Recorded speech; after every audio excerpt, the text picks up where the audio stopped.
Hi, welcome back to this video series where we're talking about Bitcoin basics, and we're here in part 2 talking about Bitcoin wallets. And before we move on, don't forget to subscribe to my channel so you don't miss any of the future videos that I'm going to be rolling out really soon.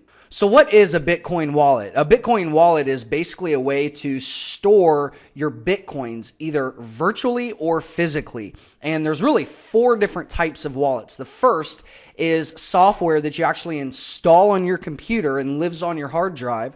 The second is mobile, so you could have an iPhone or a Droid and basically have an app where you can manage your Bitcoins from there. You can also host them with a company online or have physical paper wallets.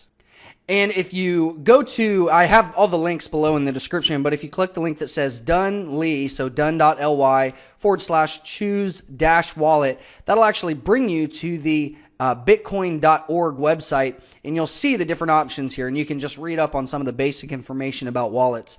But you have software wallets, mobile wallets, and web wallets, and they don't talk about paper wallets on here, but we'll get to that in a second. So let's talk about software wallets. The nice thing with software wallets is you have complete control, and let me see if I get this right, anonymity. So basically it's anonymous, where you don't have your information floating around online. It's physically stored on your hard drive, okay? So it's not, again, doesn't have to be connected to the internet. And it's really important to make sure that you back up your physical wallet or your wallet on your hard drive, because let's say that you don't have it backed up anywhere and your computer dies, or somebody comes in and steals your computer, or some of you might have heard about the story of the guy who lost about $6 million worth of Bitcoin because he forgot that he had a bunch of Bitcoin on his computer, threw his computer in a landfill, and had to go through thousands of tons worth of trash to try to find his computer. And I don't know if he actually ever found it. But either way, you want to make sure that if you have a software wallet that you back it up.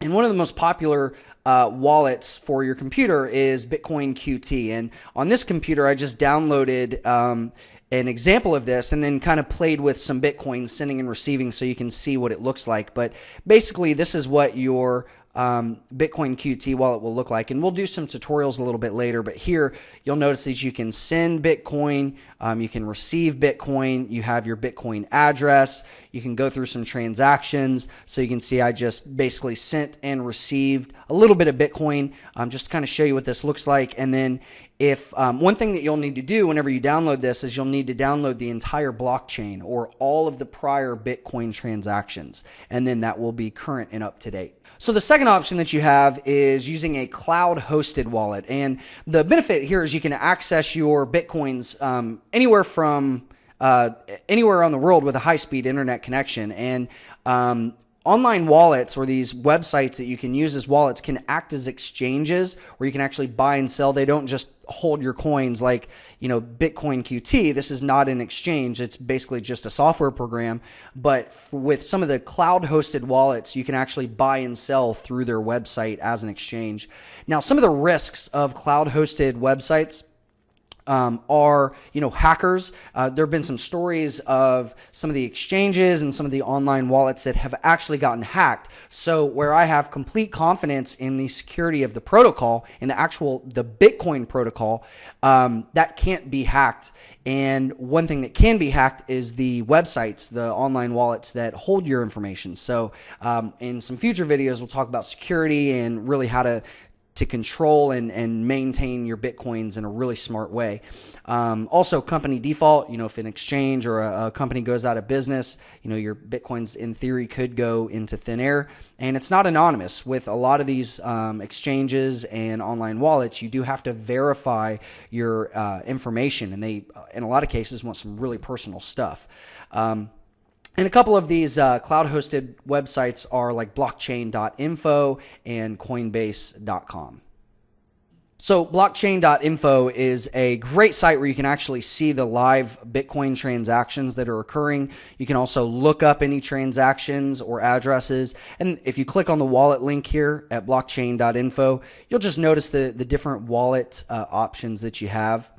So the third option is using a mobile wallet. Again, there is third-party risk here as well, and these are apps for Droid or iPhone, and this is just kind of a snapshot of what it could look like. And again, if we go back to blockchain, If we scroll down here, you'll notice they have some info on their mobile apps. And I just encourage you just to kind of read through all this, get really educate yourself on all the information that are on these websites because it's really good stuff. And then the final type of wallet is a paper wallet. And this is really the safest way to store Bitcoin if you take care of it. Now, if you take your Bitcoins offline onto physical paper and then you lose the paper, it's kind of like having gold delivered to your house, right? You can buy gold and have it stored somewhere, or you can buy gold and actually hold it somewhere in your house, right? And so what you'll do here is you'll generate a public and a private key from your browser. So there's websites that'll create public and private keys for you, or you can download the generator and actually print out physical Bitcoins, where really it doesn't matter what it looks like. It doesn't matter if it's handwritten or if it's printed on official, real glossy paper. The only thing that matters is the public and the private key, right? And so down below, again, in the description, I have all these links that will show you how to work with paper wallets.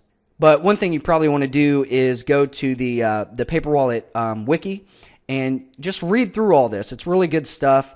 I don't want to duplicate what's already out there, but here's just kind of an example of what a paper wallet could look like. You can see the public address, and then they have the private key, which is protected. It's folded over, and then they have this nice little baggie that they put it in. So there's some really cool ways that you can actually store these offline and really protect it so hackers can never get to it.